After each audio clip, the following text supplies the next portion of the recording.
I am S.K. Mishra and I welcome you. आज मैं कुछ टॉपिक ऐसे लिए हैं मैंने जिससे आपको अंग्रेजी बोलने में बहुत मदद मिलेगी। ठीक करवा लो, मरम्मत करवा लो। ऐसे करके लोग भी गलियों में घूमते हैं। खटिया की मरम्मत करा लो, कुर्सी की मरम्मत करा लो, मेज की मरम्मत करा लो, बहुत सारी चीजें हैं, मरम्मत करा लो, मरम्मत करा लो, ऐसे कहते हुए आते हैं। इसकी अंग्रेजी क्या हो? Get it repaired, get it repaired, get the cot repaired, खटिया ठीक करा लो। गेट द चेयर रिपेयर्ड, कुर्सी ठीक करा लो।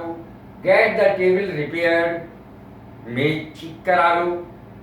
स्ट्रक्चर क्या होगा देखें, गेट, उसके बाद ऑब्जेक्ट, उसके बाद रिपेयर शब्द का प्रयोग होगा, वर्ब की थर्ड फॉर्म यानी रिपेयर। स्ट्रक्चर ये होगा। गेट योर वॉच रिपेयर्ड, अपनी घड़ी ठीक करा लो। अब सेंटेंस में कर्ता लगा करके कैसे प्रयोग करेंगे इसको? आई वांट, मैं चाहता हूं, to get my broken table repaired, मैं अपनी टूटी हुई मेज की मरम्मत करवाना चाहता हूं। I want to get my broken table. अब टेबल की जगह कुछ भी हो सकता है, चेयर हो सकता है। I want to get my broken chair repaired, मैं अपनी कुर्सी की मरम्मत कराना चाहता हूं जो टूटी हुई है, टूटी हुई कुर्सी की मरम्मत कराना चाहता हूं। She wanted to get her television repaired, वो अपना टेलीविजन ठीक कराना चाहती थी, मरम्मत कराना चाहती थी।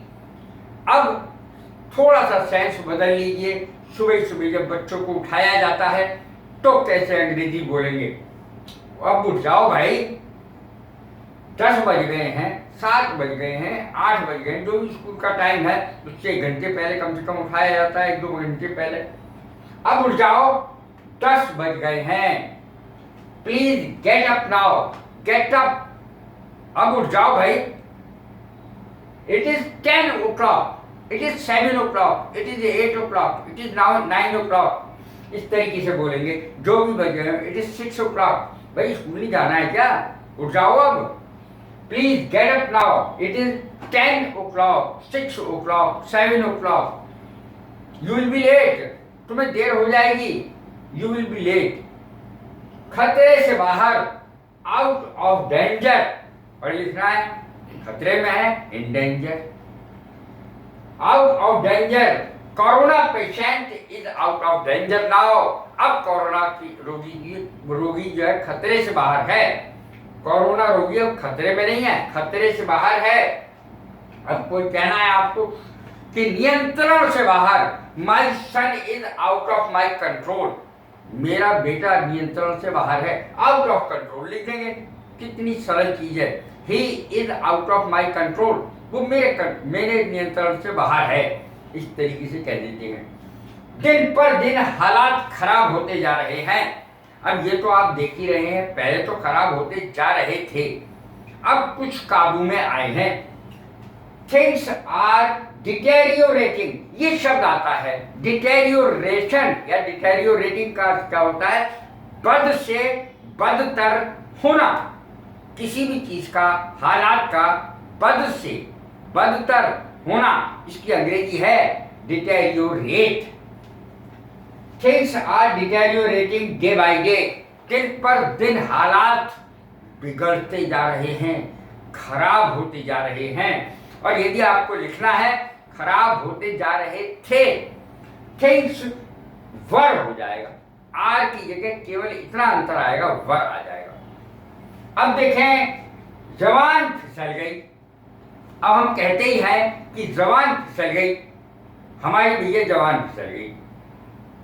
It was just a slip of tongue, इस तरीके से बोलेंगे, टंग माने जीभ, भैया जवान फिसल गई, मुंह से शब्द निकल गए अचानक, मतलब माफ कर दीजिए, I am sorry. It was just a slip of tongue, जवान फिसल गई, गलती हो गई।